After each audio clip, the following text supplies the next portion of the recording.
Last Carncola and Tara. Can I thank Deputy Riley and Deputy MacDonald and all of those who worked so hard to bring this bill forward. Can I start by welcoming the Government's position that they are not going to oppose the bill this evening. I've worked for many years in the area of family support and was a member, like yourself, of the Dublin 15 Domestic Violence Support subgroup. And I've worked with many women who experience domestic violence on a daily basis. I've seen at first hand the stress and the distress of many of the victims of domestic violence in relation to their jobs.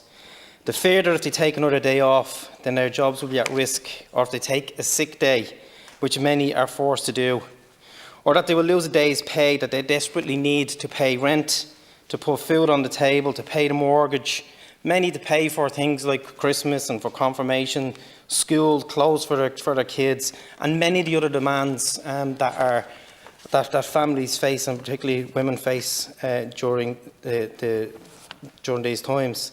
The effects of domestic violence and sexual assault doesn't stop when the victim leaves the family home or to go to work. It affects them 24 hours a day, 7 days a week.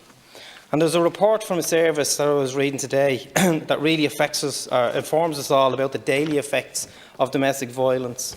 And I'll just read it out. On a daily basis, as a domestic abuse support service, we have listened to many clients who disclose how they have experienced domestic violence in their workplace, such as stalking, excessive phone calls, threats, dragged from their desks while working, leaving work early due to a crisis at home, absenteeism from injury or stress, leaving their home at night with only the clothes on their backs, staying in a refuge which may be miles away from the support network, and multiple court visits to seek domestic violence orders.